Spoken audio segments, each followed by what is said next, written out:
Tech, San Diego State, and then I went out to Oklahoma after I got out of school. My dad, when he retired, he moved to Oklahoma to my grandfather's place, and now it's my place. So I actually retired from here and went up there hoping to, I got a job as a librarian at a school in Oklahoma, and I'm hoping to fix up my ranchito or whatever.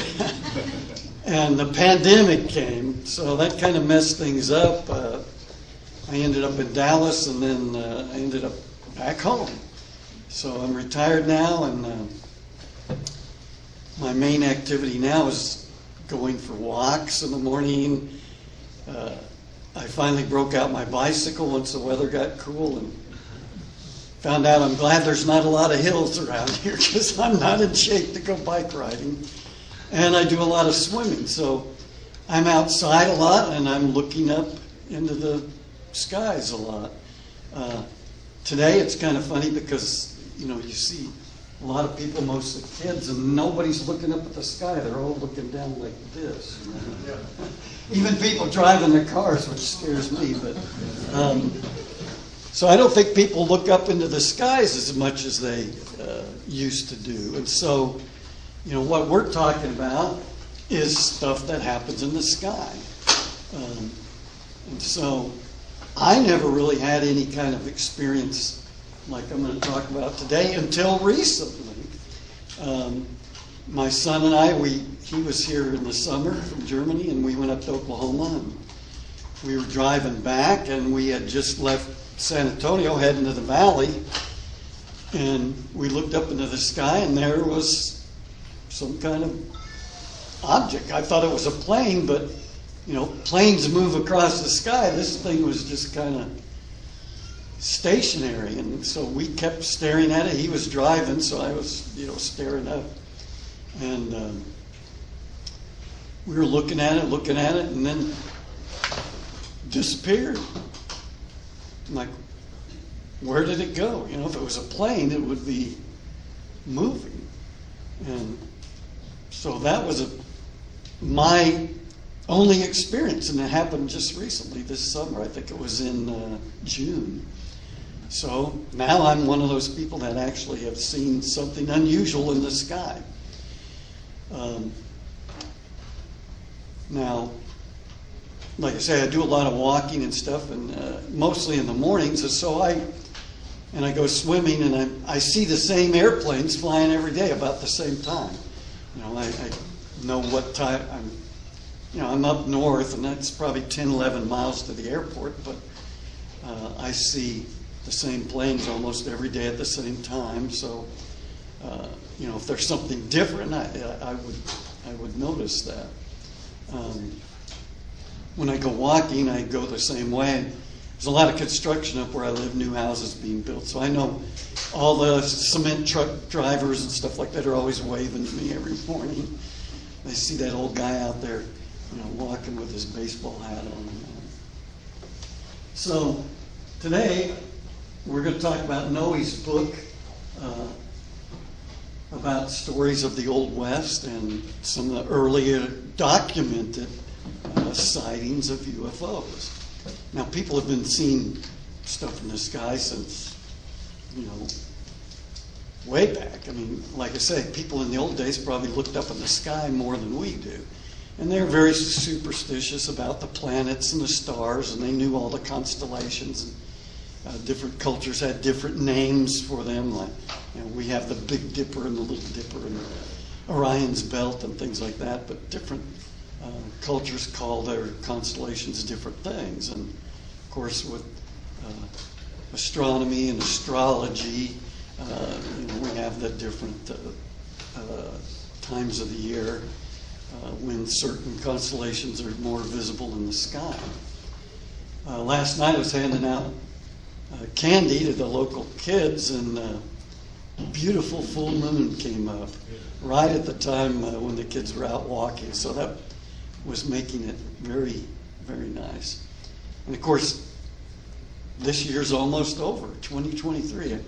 As a kid, I remember the year 2000 seemed like way into the future. We were going to have flying cars and, all these kinds of things, traveling to outer space and things. And now it's 2023.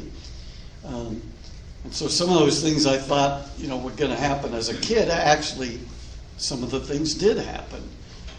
But I'm still not sure that I'd want to be driving around in a flying car. But those things will happen sooner than you think. Well, I wanted to get started now, but most of the stories I'm going to talk about today in Noe's book will be stories that happen right here in Texas. I think that's, for us living in Texas, that's would be more interesting. And at the end, we'll talk about something that happened more recently, but I'm not really going to talk about it much, but this is about a sighting that happened right here in the Rio Grande Valley, not far from where we're at. So some of these stories are pretty close to home. Okay, so let's see if we can get started, if I can do this. Okay, so did cowboys really see UFOs? Well, cowboys are out, like you say, they're riding their horses. They're looking up at the sky. That people had to be aware of the weather in those days. They didn't have weathermen, weather satellites, things like this. So, they're constantly looking up at the sky. And if they see something unusual, remember there's no airplanes in those days. And if you saw something in the sky that was flying around and didn't look like, a bird or a cloud or something of that sort, then they would know that it was very unusual. Okay, so let's talk about some of these documented stories. Okay, now this, we're kind of going to go in chronological order, and this story happened about in 1864. And it happened to a mountain man or a fur trapper, a hunter that was out in Montana when he witnessed a UFO crash. Let me get to it here. And I say today we'll try to get away from, a lot of the stuff that you read in the news today. The war and the famine, floods, droughts, and people in politics. And let's talk about the fascinating things not of this world, but about outer space. And this has interested me since the early days when we had the Mercury, Gemini, and Apollo space missions. And today, you can go on the internet and read, or you can go to NASA. They have their own website and read about the moon rovers and the rovers we have on Mars, the International Space Station, and different projects and satellites that we've got missions out that, sending back pictures of Jupiter and the moons of Jupiter. And we had a satellite that went by the comet and took samples from the comet and brought it back to Earth for us to look at. And unfortunately, I read they can't get the canister open with all the samples that are in it. So they're trying to figure out how to do that without contaminating it. They want to look at,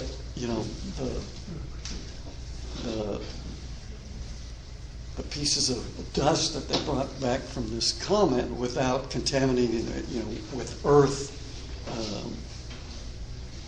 stuff from Earth. So they want to look at that, and so they have to be very careful putting it in an area that's, a vacuum and very clean and sterile environment, so they can look at that and maybe get an idea how our solar system formed and, those kinds of things. So it's been very interesting,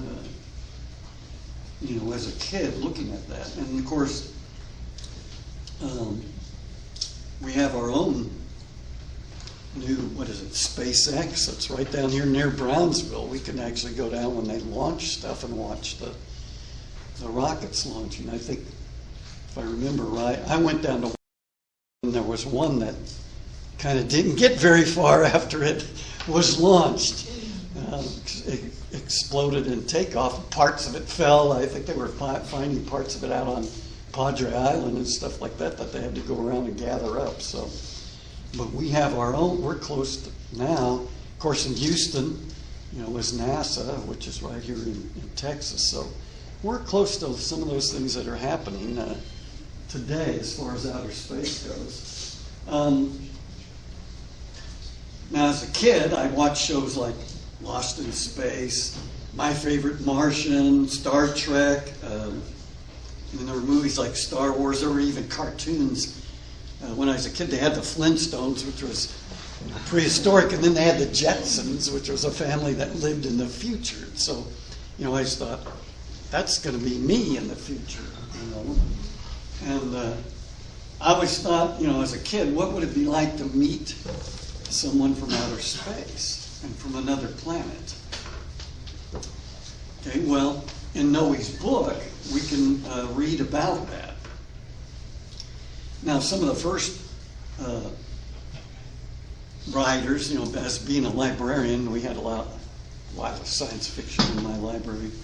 And of course, Jules Verne was one of the first people that he took the science of his day and wrote stories about it. And one of them was about going to the moon and back. And his story, is very interesting because they put 3 astronauts in a giant bullet and they shot them off with a cannon to go to the moon. And some of his stuff, using his technology and stuff at the time, actually was very accurate when we sent our first 3 astronauts to the moon. And the amount of time it took and the orbiting of the moon and landing on the moon, he kind of foretold and predicted what we were going to do. And I think the first one was back in 1969. I was still in high school when that occurred. So he was very futuristic and using the science of his time to predict what would happen.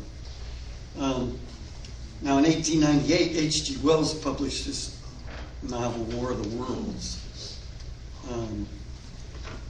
Let's go ahead here.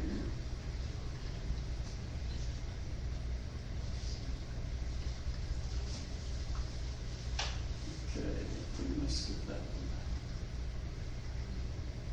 one. Okay.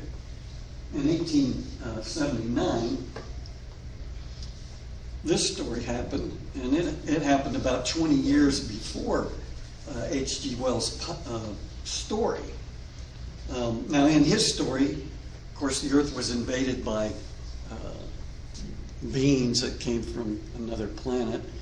And the first one, when it crashed, people thought it was a meteor that hit the ground, and it was actually a spaceship that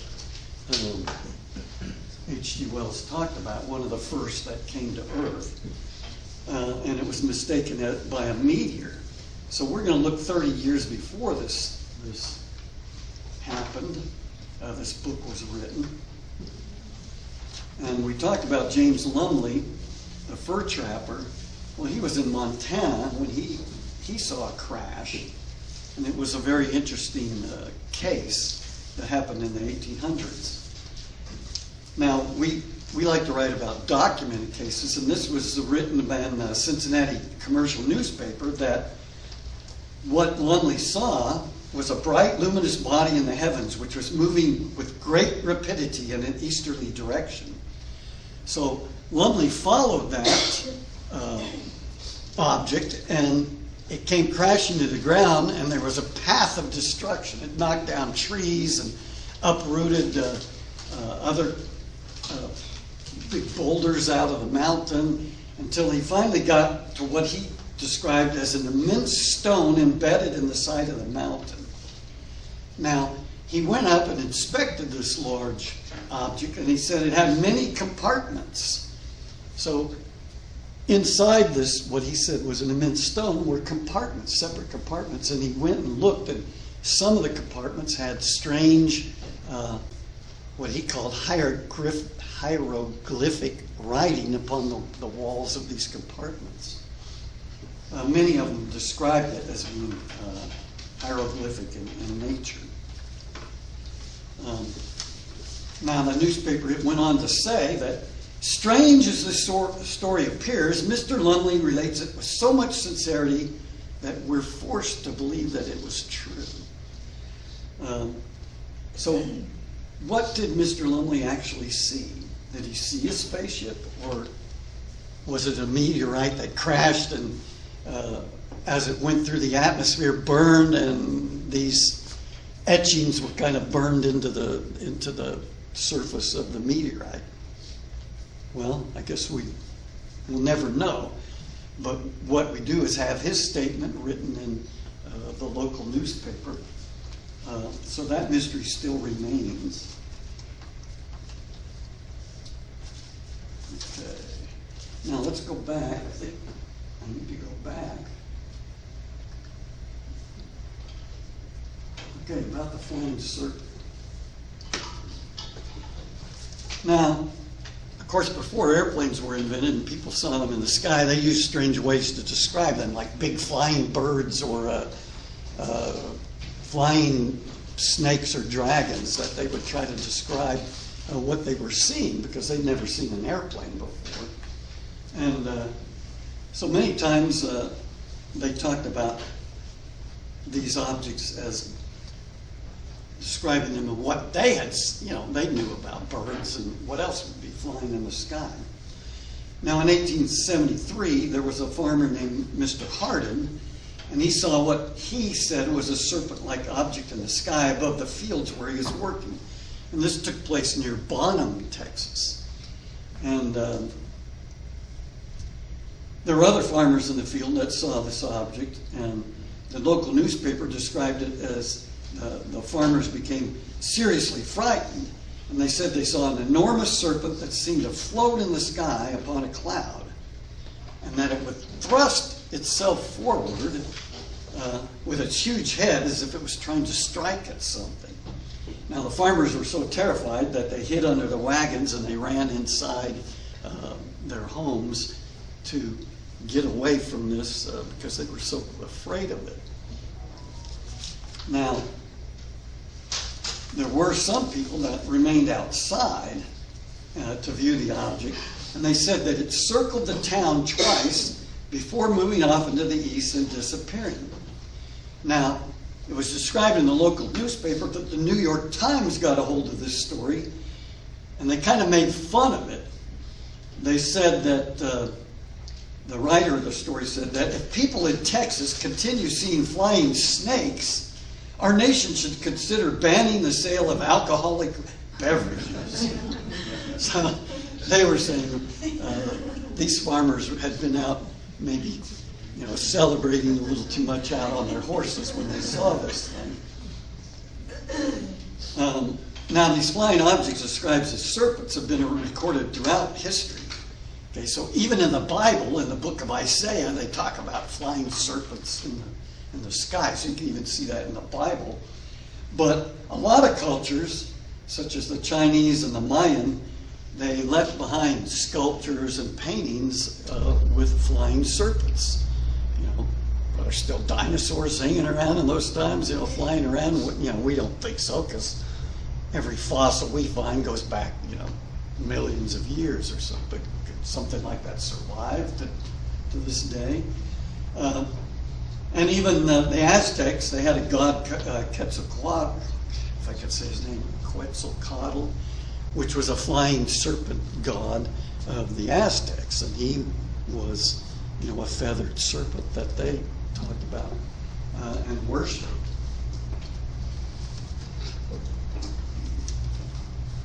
Okay, let's see if I get to the right place.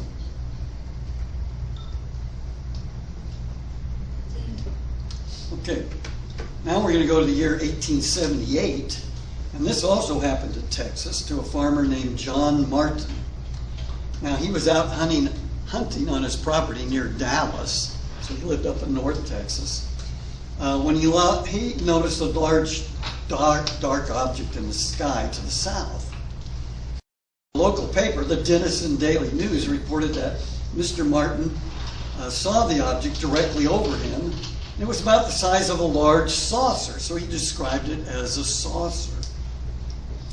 and it was evidently at a great height. And the paper said this means that if its true size was even larger than what it seemed to be to Mr. Martin. And it confirmed that Mr. Martin was a very trustworthy person. And then his story also appeared in the Dallas Herald. So these were sightings that were actually documented.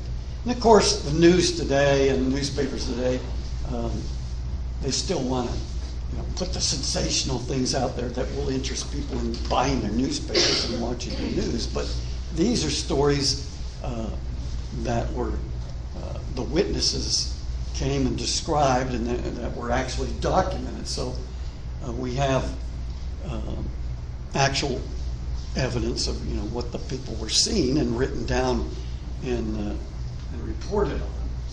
And of course, with MUFON, that's a very important thing, to go out, talk to the people that have seen things, and document down, exactly what they saw, and if they have a time reference or a place, that they can see where they tell about where they saw these things. It's very important to write these things down so that we have an account of these kind of encounters. Noe and I, when people come up sometimes and they tell us, well, we saw this and that, and we tell them it's very important, especially now everybody's got their phone and it has a little camera. You can take pictures. Of course, if things are far away, it's not that good, but if you can get something in the picture that kind of shows like a telephone pole, a house, a tree or something, that could kind of show the reference of how far away this object is and what the size of it might be. If you're just pointing it up in the sky and taking a picture, it's hard to tell, if it's a tiny object or a gigantic, craft flying in the sky. So it's a good idea if you could get more pictures. And, of course, videos are good too. But also, if you're taking a video, try to get some local reference points so that you know kind of geographically where you were at the time of taking these pictures. Of course, they didn't have cameras in those days, so they had to describe what they saw to the local authorities or the local newspaper.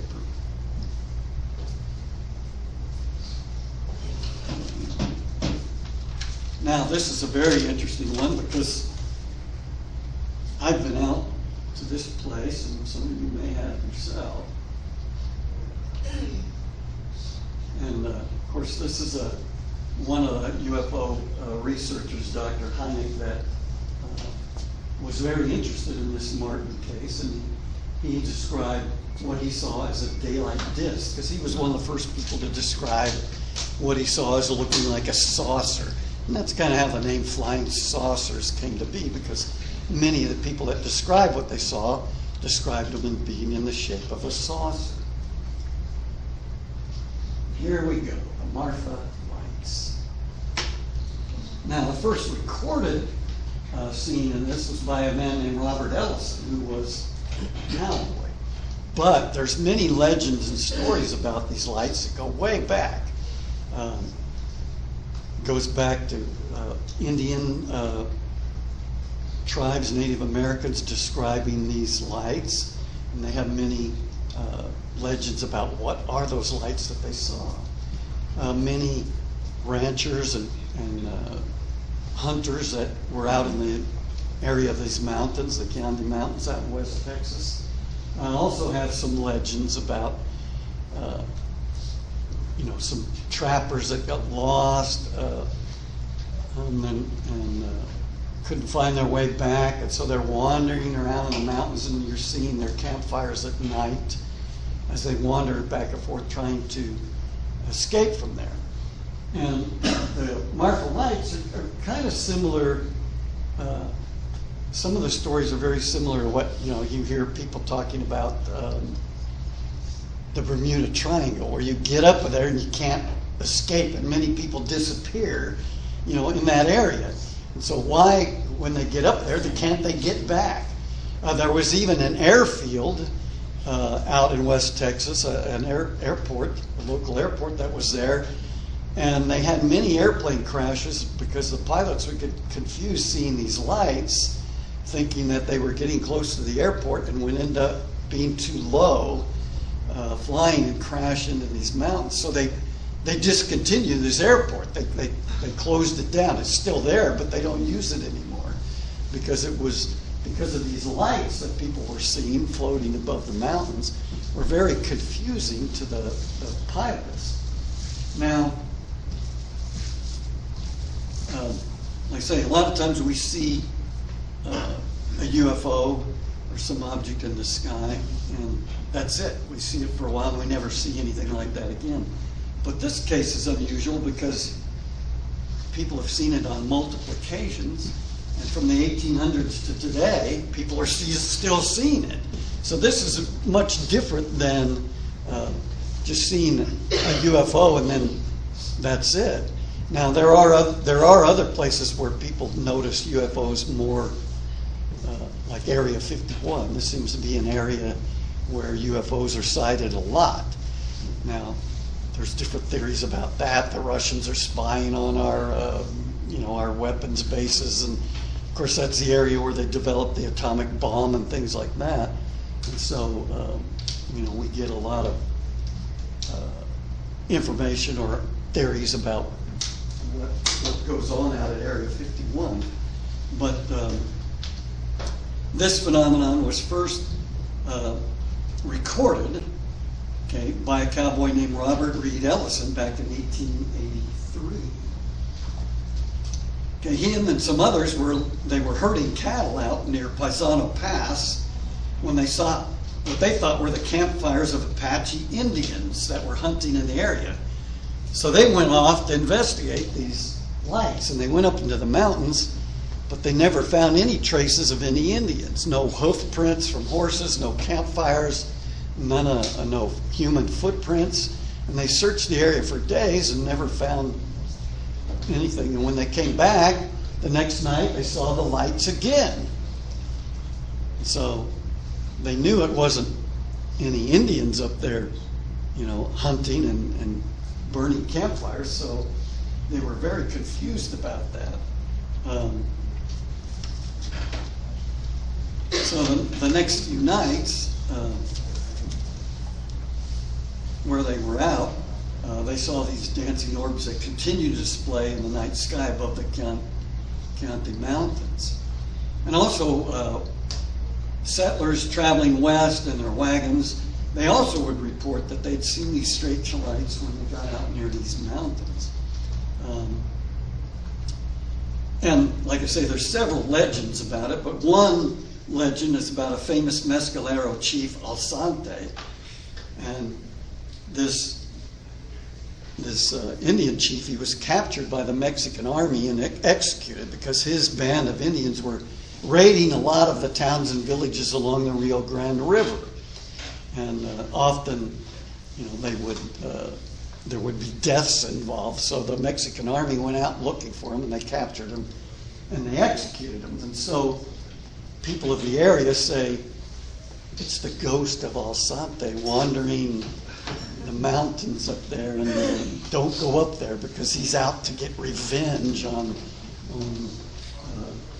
those that executed him. And then there's many other stories. Now this is a great thing because the state of Texas has actually put a rest stop out there with a big sign on it,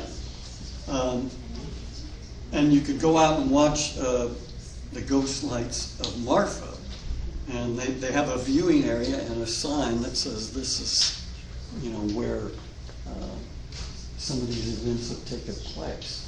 And the state of Texas has put out several of these kind of things talking about UFOs. So somebody in Austin believes in UFOs. The state is actually going to put markers out there for people that drive by to stop and read about.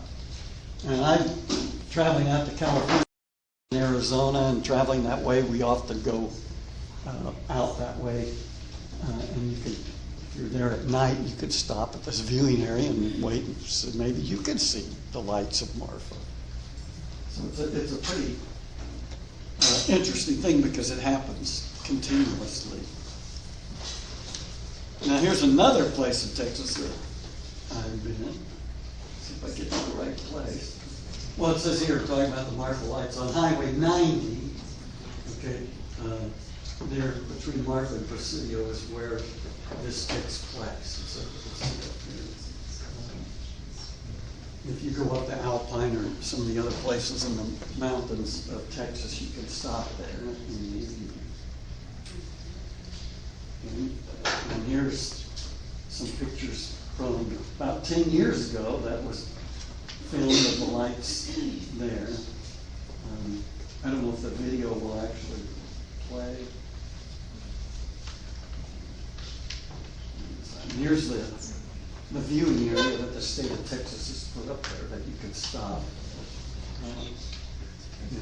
If you have to make a break, a break from a long drive out there, you can stop there and rest. And if you're in there in the evening, you can look up at the mountains and maybe see the lights. Steve, before you go on, I just want to mention that in 2015, we did a laser experiment with the Marfa lights where we shone a handheld laser, a powerful laser. And every time a Marfa light would appear out on the plane, we would fire a laser beam at it. And there was a definite reaction. Like they would, once the laser hit them, it would diminish and disappear and appear right next to where it had been before. So then another one would appear and we would shoot the laser and same thing. It would move over to the left or to the right, or it would dwindle and disappear. So we got the impression that there's somebody controlling something controlling these. They're not just random. So that was a very interesting experiment. Did you record it? We recorded all of that, and it's online. You can if you just do if you do a search for Marfa laser experiment. It was conducted actually by the Laredo Paranormal Society, so they have it on their stuff on the web. But I just wanted to mention that this is still an area. This is still a phenomenon that people are very interested in, and we're still doing experiments on it. Hasn't been figured out. Like I say, this is an interesting place because, like you say, a lot of these cases you see something once and that's it. You never see it. It was a once-in-a-lifetime event, but this is something that goes on. You can see them every night, almost every night, unless it's really, really overcast, unless it's really, if there's like ground fog, ground clutter. It's very rare that you can't see them. And it's very interesting because we go to the Marfa Lights viewing area right before dusk. And there seems to be, there's nobody there. You're just sitting there like, well, this is a dead spot, nobody comes to this. Then at the last minute, right before dark, all of these pickup trucks and all these vehicles and vans, and people come, they back up their pickup truck and they've got picnic chairs in the bed of their pickup, and the place gets totally full. And people wandering around with cameras and binoculars. So yeah, people, it's like a last minute thing, but everybody shows up almost every night. It's really something else. Do they charge to? There's no charge whatsoever.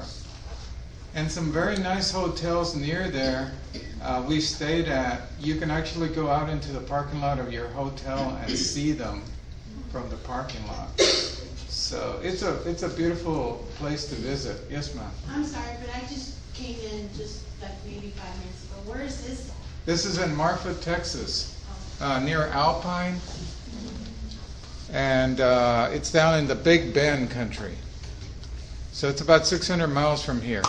That's been like my one experience driving, because we used to drive back and forth here to California, to Northern California. And of course, in the middle of the night, I was driving, my sister and my friend were asleep. And I was driving in that area, Highway 90, Marfa, Valentine, Alpine, and I'm seeing this light, and I'm like, I didn't know about the Marfa lights at that time. This was in 1999, I remember, because it was a 2K. Yeah, the 2K. Yeah, and I said, well, what is that light? I knew it wasn't an airplane, but, and I had made that drive, you know, I guess it's gonna be almost, what, 40 years now? That's, like I said, my one experience. I didn't tell them because they were asleep, and it wasn't moving, it was just kind of there, hovering. But I only saw one, I didn't see multiple lights. It was just one light, like in the same spot. We've collected a lot of stories where people say that these lights follow them. Like they'll come up to the vehicle, they'll follow along behind the vehicle. They get close and then they drop back. And then we've had people who are walking in some of those planes, and the lights come and get really close to them. But when the people try to see, you know, what they're made of or try to get close to them, they wink out. So they appear just floating like orbs floating in the field, but you can't ever get close to them because as soon as you try to get close to them, they disappear. How big are they? They vary in sizes. You'll see some really big ones. You know, judging from a long distance from the viewing area, you'll see some really large glows, and then you'll see some small ones. And then they all seem to start small and then expand into big orbs. And then a lot of times they'll contract back up and become little tiny pinpoints of light. So people, you know, some skeptics say that they're the headlights of vehicles on Highway 90, but that theory has been already disproven. These things do not behave like headlights or any artificial sources of light. There's something else. Now you'll see some headlights, but they're very easy to spot. They don't change in appearance and they're just white, you know. But these things are multicolored. They'll spin up. They've got purple, green, red in them. They're very distinct when you see them. There's some lights here and there from other things out there, but they never vary. They're always in the same spot. Well, my two boys were big in Boy Scouts here in the valley, and we went out to Guadalupe Peak and some places out that way, camping, and of course the Scouts all wanted to go see the Marfa lights, so that was a big thing to take the Boy Scouts out there, and so that was a lot of fun. That was just one of the things, you know, we did with scouting, but it was something that they wanted to view while we were out there in West Texas. So. And like I said, it's interesting because there's a lot of tales and legends and things associated with these lights. So it goes way back, and it's one of those things that you can go and visit today. Okay. Now this is one also. This is a crash that took place in Nebraska, but at the same time, we're going to talk about one that took place at the same time in Texas. Let's see, this is that one happened in Nebraska too. Let's go to the. Well, I wasn't going to talk about this one, but this is interesting too. And our friend Daniel Jones likes to do a lot of stories about Bigfoot. And how is Bigfoot related to UFOs? And again, there's lots of stories about Bigfoot, especially Native American stories that go way back. They called them cave bears or whatever, but they don't. People that have seen these or even heard them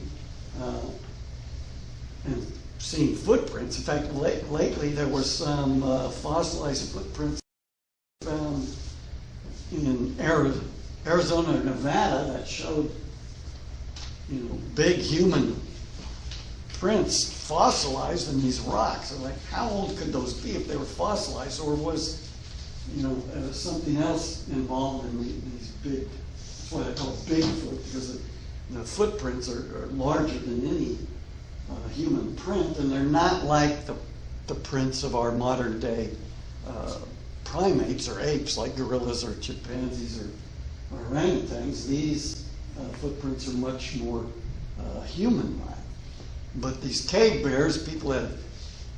I even had a friend. We used to go hiking in Utah. I went to school up at BYU in Utah, college up there, and I lived in the Salt Lake area. And we'd go hiking up in the mountains, and Mount Timpanogos, and a lot of other. We went to go in the Uintas and other places. And a friend of mine was hiking up there, not far from the college, just up in the mountains, and he was hiking up there and smelled something awful, really terrible smell. And it's like, what is that? And as he was walking, he was hiking up, and it was still snow on the ground and stuff. And he looked down and he saw these big barefoot footprints, not guys in hiking boots, but actual footprints in the snow. And so when he got back, he was talking to one of the professors there at school, and he was telling him his story. And he said, "You smelled an awful odor," and he talked about what it was like. He said, "You probably saw or smelled Bigfoot. He must have been close by," because people that have had experiences with this say the smell is so awful. It's not a very pleasant smell when you're around him. So he figured he must have been fairly close by to smell the smell of Bigfoot. And some of the Native Americans said these creatures or whatever were brought down from the sky and released upon the earth. So that is an American legend from some of the Native American tribes, that these beasts were not of the earth, not evolved from some early Neanderthal or something, but were brought here by people from space. So that's a very interesting kind of a combination thing of UFOs and the Bigfoot legends. But there's also other legends about Bigfoot. And this particular instance happened up near Eureka, California, Northern California. You're getting up in the redwood country up there. And so, What year is that? 1888. yeah, this is in the late 80s, 1800s, 1880s, not the 1980s. So this is a story that took place then. And of course, here's some sketches of what, and here you see Bigfoot actually making a fire. So, Is that an actual photo? no, Okay. these are, this is Right. a Bigfoot statue up in Okay. California, but these are artist conceptions from people that have described what they've seen about Bigfoot. And of course, where would be a better place than in the redwoods for something that large to be hiding out? Of course, the redwoods are one of my favorite places to ever go to. I love going up to Yosemite, but going up onto the coast in the redwoods. Beautiful. I liked it so much that I moved up to, I lived in Oregon for a while and worked as a travel agent up in Oregon. Quite a while. And then, again, we talked about the cowboys describing some of the things they've seen as flying serpents or flying birds. And this took place in 1890 near Tombstone, where some cowboys saw this large, giant monster that looked like a flying alligator, and as they described it. And the size of it, from what they talked about, would be gigantic. So could we still have dinosaurs flying around the earth? And today it's very interesting because, especially with global warming, a lot of these glaciers and up high in the mountains, the snow is melting at rapid places, and they've been unearthing almost preserved life, like mammoths and other ice age creatures, but would an ancient dinosaur survive till the days today? It's hard to say, but according to what these guys saw, that's what they described. And that happened in Arizona. And that the guys were trying to shoot at. I don't know if I'd want to shoot at something that big. And here's another one that happened now near Stevensville. And Stevensville has been on the news because not too long ago there were sightings up in the Stevensville area, which was very recent. But this one took place way back in 1891 near Stevensville in a town called Dublin. And again, as described earlier about one of the guys that saw hieroglyphic writing on the side of some of the compartments of this UFO that he actually went inside, these guys talk about hieroglyphic writing that they found on this crashed UFO. Did they ever keep any of the components? Well, that's what we're going to talk about. This, like I say, in 2008, many people of Stevensville and Dublin area reported seeing a huge UFO flying in the sky. So that was not that long ago, 2008, like 15 years ago or so, that people in that area. But this story takes place back in the 1890s, and it was on a June day. Because reading the story, it was my birthday in June, so I remember that. The townspeople noticed a bright oblong object, and they said it was hovering about 300 feet above their heads. And they described it as looking like a bale of cotton that was floating in the air. Okay, and so that's how they described it, because there's a lot of cotton grown there in that area of Texas. And we grow cotton down here in the valley. But as they were watching it, it suddenly caught fire and exploded in what they said was a brilliant, dazzling light.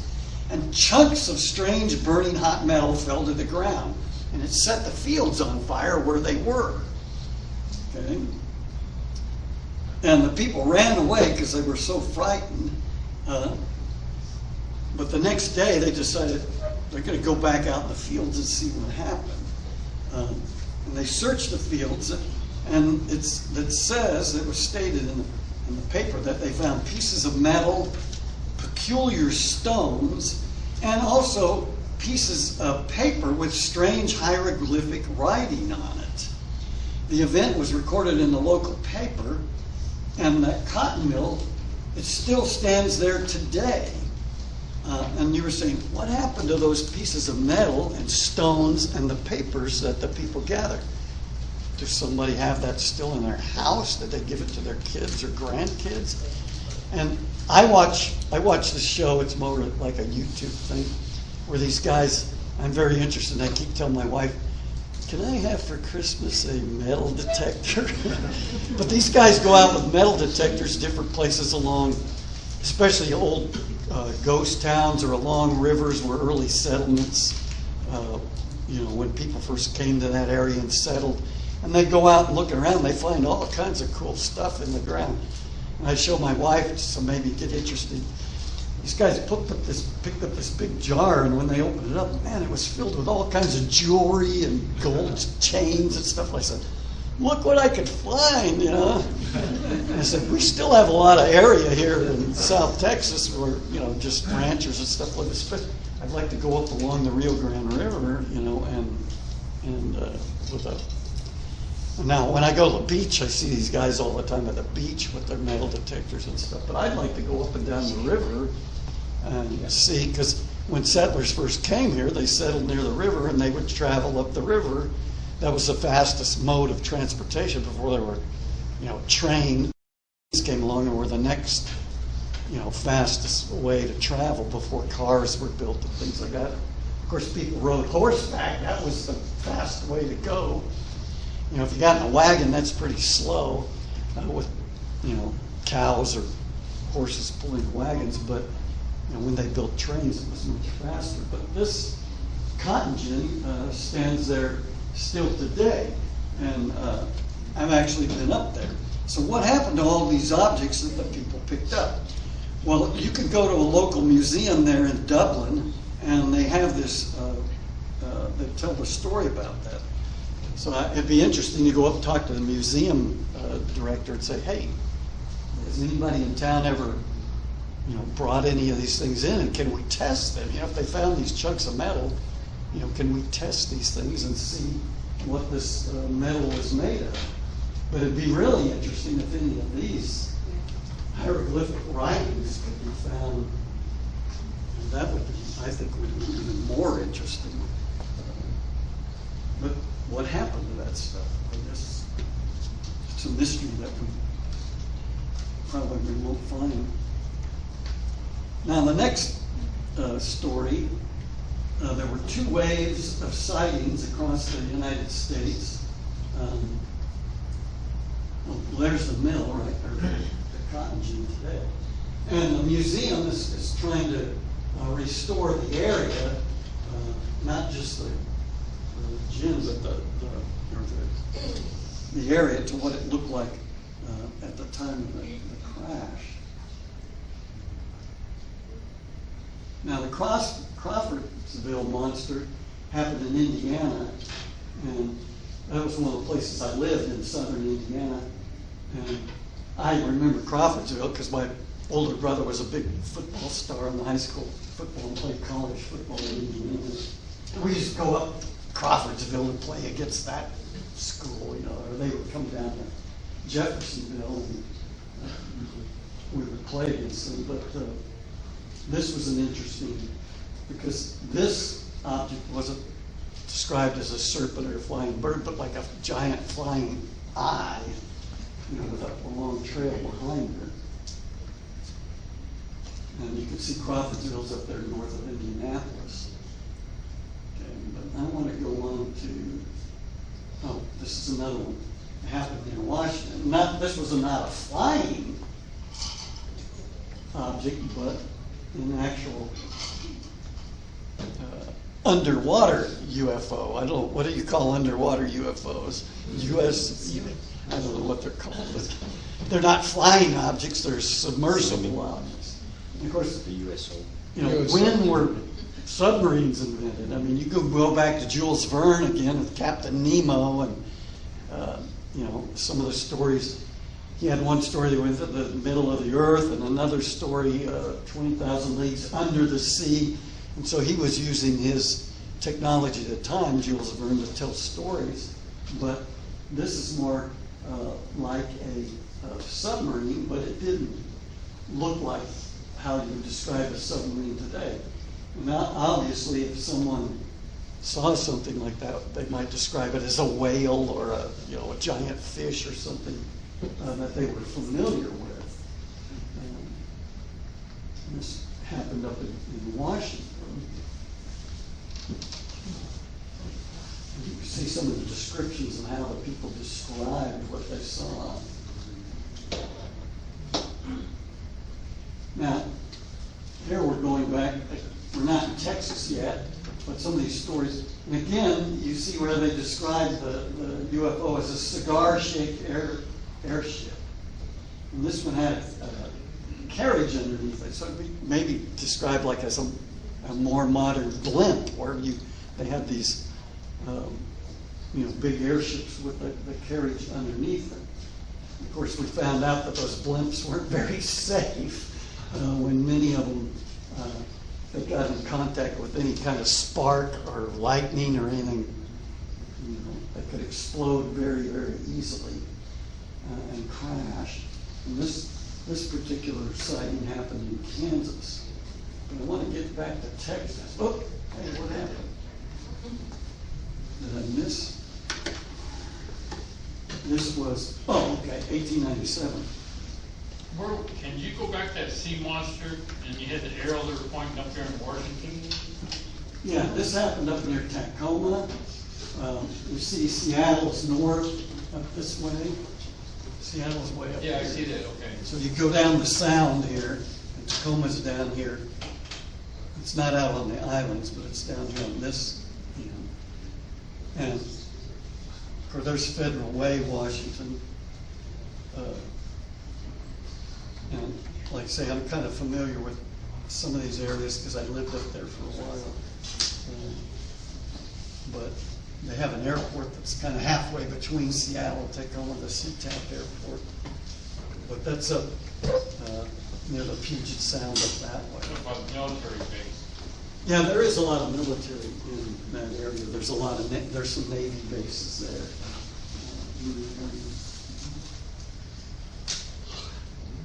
There's a picture. Okay, let's go back to this 1897. Now there were several waves of sightings, and when I mean waves, these were sightings that happened over a period of time, and lots of people saw these sightings of what they described as airships. And again, there weren't airplanes in those days, so they described them as like ships floating in the sky. And in 1887, in February and March, there was a whole wave of sightings that happened in the Great Plains and Midwestern part of the United States. And lots of newspapers in Nebraska, Kansas, and Illinois reported that people were seeing large objects that they described as airships. They were either floating or zooming across the sky. And some described them as having big train engine headlights that shone down on them. Okay, so they were saying as they looked up, these flying airships would shine a light down upon them. And there were other states, people in other states, including Texas, that saw these airships. Okay, so they didn't happen on one night, but they happened, across several months. And the Dallas Morning News reported that a local astronomer was using his telescope when he saw a 50-foot-long cigar-shaped UFO that had two great wings. Okay, again, they're describing stuff that might look like modern jet planes, but there were no planes in those days. And he also described that it had a powerful searchlight.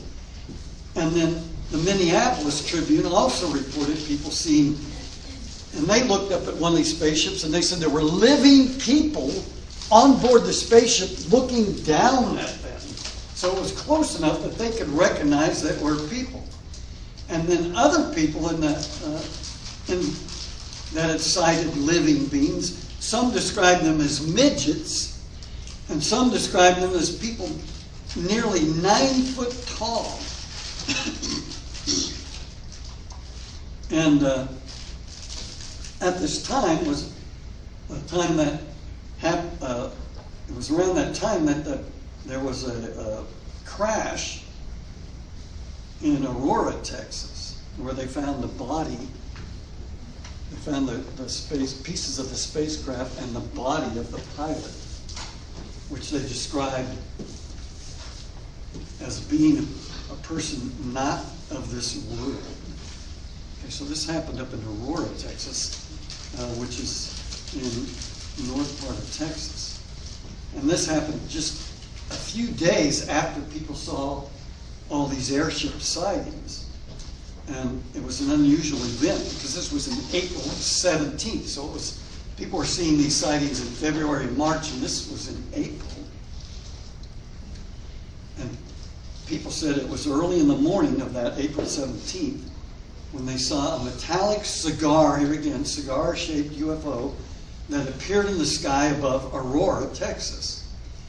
Now, a Dallas Morning News writer, Essie Hayden, wrote that the UFO drifted over the town and then collided with the windmill of the judge. His name was J.S. Proctor. When it collided with the windmill, the UFO exploded and scattered debris over several acres, and it destroyed the judge's windmill, his water tank, and his flower garden. So they went out to look for the pieces of this exploded airship, and they found the body of what they said was the pilot of this airship. And they reported in the paper that the body was clearly not human. And they also stated that the pilot was carrying on him papers written in Unknown, again, hieroglyphics is how they describe it. The Fort Worth Register reported that the pilot was given a proper Christian burial in the Aurora Cemetery. But since that time, his grave marker has disappeared. So who went in there and stole the grave marker of what Daniel named him Ned, the alien? And we've been up there to the cemetery and been hunting around. Now the UFO hunters from History Channel went up there in 2008 and looked around, and they did find an unmarked grave dating back to the time of this crash. But the owners of the cemetery would not let them dig up any graves. That's forbidden. Okay, so I've been up there, and there's a stone, kind of a plain stone marker that many of the people of the town say that's where Ned is buried, is there, and that stone is marking his burial spot. That it was put there after the grave marker was stolen. Now the Texas State Historical Society, or Commission, put, I don't think we have a picture of it. They put a marker, they have a big marker there, the Historical Society, and it says on it, this site is also well known because of the legend of a spacecraft that crashed nearby in 1897. The pilot was killed in the crash, and he was buried here in the Aurora Cemetery. So the Historical Society, the Texas State Historical Society, went up and placed this big marker there at the Aurora Cemetery. I guess we didn't get that one. And so if you go up to Aurora, you can go and visit the cemetery, which I did. In fact, I have a picture of me standing there, not a selfie, but and I couldn't figure out how to put a bunch of the pictures. I think we went up right with Travis Walton and Nick Pope and some other of these UFO researchers, and we were all there. We got like a groupie picture. We were hoping it would be an annual event. It was the first celebration of the 1897 Aurora crash, so we had a big conference in a nice conference center. Travis Walton was a featured speaker. Jim Mars, this was like a year or two before Jim passed away. And it was just a great event. And they were planning to do it the following year, and then Jim Mars got sick and died. And so that, since he was kind of the primary organizer or motivator, they decided not to do the conference. And then the lady from the city that was behind the conference, she got caught embezzling funds and was sent to prison, and then the whole thing fizzled. So It was doomed from the start. it was doomed after that. But Steve and I had the honor to be there for the first one, and it was fantastic. And Steve, I'm sorry you didn't bring those pictures, but Yeah, we'll do it next time. I got them on not my phone, my old phone. I got all those pictures of them. Now, yeah, I gotta wrap it up. And okay, I'm not gonna talk about this much. We can probably talk about it someday. But this is a more recent event that took place in 1966, not far from here. And again, it talks about a law enforcement officer named Milo Ponce, who saw a UFO here. And like some of the stories we talked about, they were out patrolling along the river, and the UFO shined a beam down upon them. Okay, and all the law enforcement guys, got scared and took off. And so Noe went and interviewed lots of people for this book. Some of the officers that were there and other ranchers and nearby people, and they talk about this story. And it's in his book, Fire from the Sky. Now, when you're done, Noe does have some of his books here for sale, and I think they're $20 each if you're interested in getting them. This is a Real Cowboys and Aliens, and this one is Fire from the Sky, some of the stories that he's written. So I hope I didn't talk too long, and I hope nobody got too bored, but again, you guys know that if you talk to people who've seen these kind of things, have them documented. If you could get them maybe on to video talking to you, that would be good. And also describe the place where these events occurred, the time of day if you can, and where they took place. So I hope you enjoyed this, and I enjoyed being here. I'm going to have to start coming to your meetings, and maybe I can start doing some of the things you guys like to do. And so that's all I got to tell you.